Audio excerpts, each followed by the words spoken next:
Estamos iniciando mais um giro sindical do Simproja. Nesta semana, com muita notícia dura. Começamos pelo crescimento do PIB do Brasil, que foi anunciado que no primeiro trimestre de 2021, esse crescimento foi de 1,2%. Muito comemorado pelo governo federal e pelo ministro Paulo Guedes, esse número é questionável.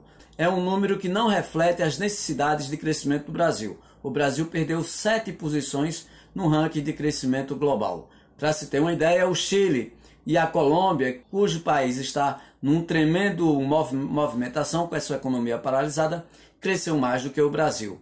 O Brasil já desceu tanto que o crescimento de 1,2% não sequer aponta para voltar para o nível que era há alguns meses e até um ano passado. Portanto, é um crescimento pequeno.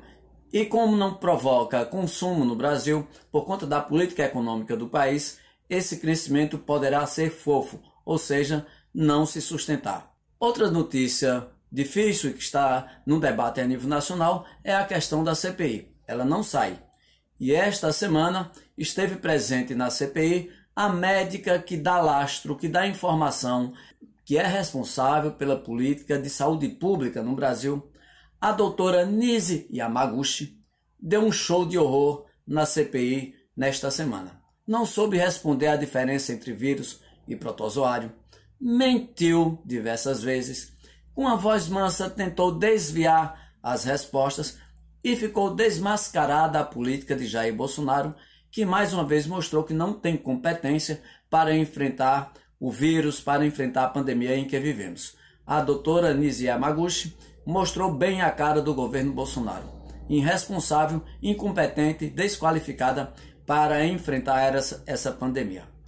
Porém, em Pernambuco, o que mais chamou a atenção foi o caso ocorrido no sábado. A mobilização que o movimento social, o movimento sindical, centrais sindicais, sindicatos, movimentos de luta pela moradia, de luta pela agricultura familiar, da defesa do LGBT e da defesa das mulheres, da defesa dos negros, da defesa das camadas que têm pouca representatividade na sociedade, que tem muita participação política, muita gente na sociedade, mas que tem pouco peso político institucional. Essa mobilização em Recife foi belíssima. No dia 29, a CUT Pernambuco, junto com esses movimentos, fizeram diversas atividades.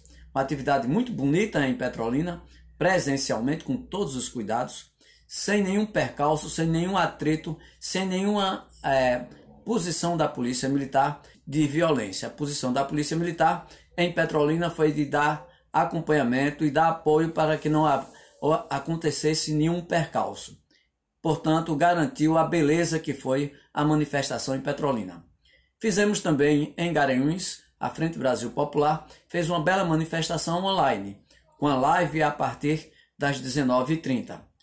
Também no sertão de Pernambuco, a CUT com seus sindicatos participaram de diversos programas de rádio, notadamente em rádios comunitárias, colocando a importância do dia 29, dizendo que é preciso ter comida no prato, vacina no braço, auxílio emergencial de R$600 e o fora Bolsonaro, que Bolsonaro tem se colocado muito pior do que o Covid. Porém, o grande problema aconteceu em Recife. As entidades sindicais, as centrais sindicais e sindicatos, os movimentos sociais, a Frente Brasil Popular, a Frente Povo Sem Medo, a campanha Fora Bolsonaro, prepararam uma belíssima manifestação. E esta manifestação ocorreu de forma tranquila, muito bonita, alegre, com disposição, ordeira, todos os apetrechos, todos os adjetivos que queira se dizer do ponto de vista da questão sanitária, do ponto de vista do respeito à vida, do ponto de vista de defender um Brasil diferente, do ponto de vista em sonhar e ter generosidade. Tudo isso ocorreu. As medidas de prevenção começaram desde a concentração. Concentramos no derby, por ser uma praça larga, com muitas árvores, e que aquilo impediria a proximidade. Tentamos diminuir a proximidade das pessoas. Isso ocorreu na concentração. Encurtamos o tamanho da passeata para diminuir o contato com as pessoas. E colocamos que entre a largada e a saída seria em filas indianas, para impedir a aproximação das pessoas. Tudo isso ocorreu, tudo dentro dos conformes. Levamos álcool em gel, uma equipe levou álcool em gel, outra equipe distribuiu máscara boa, máscara apropriada para o evento, e saímos de forma ordeira. Porém, já no início, a Polícia Militar tentou impedir a saída dos carros de som. Pediu documento do carro, documento do motorista, queria apreender o veículo e até prender os motoristas. Para evitar conflito, deixamos os carros de som no derby e saímos a pé, claro, saímos em passeata a pé, porém sem levar os automóveis, sem levar os carros de som. Durante a caminhada já tivemos um pequeno problema, que depois se tornou maior, porque a polícia invadiu a caminhada por encontrar uma bicicleta que estava estacionada com som e as pessoas discutindo no sentido de falar, e tomou o microfone, quebrando o cabo de som da bicicleta, apreendendo a bicicleta e prendendo o dono da bicicleta de som. Arbitrária, inclusive a polícia fortemente armada. Entretanto, a situação pior estava para acontecer. Quando estávamos dispersando o ato, a polícia invadiu o ato, as pessoas estando de costas para a polícia, fazendo jogral para encerrar o ato, invadiu o ato, atirou bala de borracha, que naquela bala no centro tem metal, é apenas envolta em borracha. Jogou bomba de gás lacrimogênio, soltou spray de pimenta no rosto, na outra ponte, distante de onde a gente estava concentrado, jogou spray de pimenta na vereadora Liana Cirne, atirou em um pedestre que não estava na manifestação, tirando a visão, um olho dessa pessoa. Na outra ponte fez pior, porque atirou a queima-roupa em outro pedestre, tirando também a visão dele.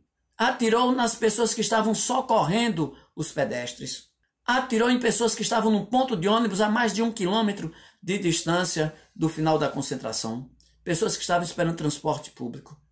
Fez um horror. Atirou nos prédios, em direção às casas e em direção às pessoas que estavam olhando o ocorrido.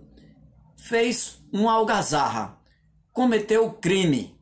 Um parêntese, fico pensando na situação dos militares e das militares que não concordam com aquela atrocidade. Como estarão essas pessoas dentro dos quartéis? Uma situação delicada. Na polícia militar não só tem criminoso de farda, tem pessoas de bem e que não concordam com a truculência. Porém, os fatos aparentemente estão sendo investigados. Por que aparentemente? Porque a gente precisa de transparência na investigação. Não dá apenas para tirar o comandante, tirar os soldados que estavam na rádio patrulha. A gente precisa saber quem mandou colocar o aparato militar, colocar o batalhão de choque naquela manifestação. Quem mandou colocar o batalhão de choque naquela manifestação? E quem mandou o batalhão de choque invadir a passeata, atirar criminosamente na passeata, colocando inclusive policiais de forma constrangida, porque os vídeos mostram que tem policial constrangido com o que estava acontecendo. Quem mandou o batalhão de choque estar naquela manifestação? Quem mandou começar o ataque a um movimento social? O secretário de Segurança e Defesa Social, que estava vendo tudo nas câmeras 20 minutos antes. Por que é que ele não mandou se retirar o batalhão de choque? São perguntas que não calam e que é preciso que o governo do estado, de forma transparente, responda para o movimento social e para o movimento sindical. Esperamos que nas próximas manifestações não encontremos o batalhão de choque, notadamente fazendo arbitrariedade, como fez no dia 29 na Praça Guararapes, como fez no dia 25 em Amaragê, quando tirou, quando desapropriou, quando desalojou trabalhadores rurais sem terra que lutam pela sobrevivência e que botam alimento na mesa de cada trabalhador e cada trabalhadora desse Brasil afora.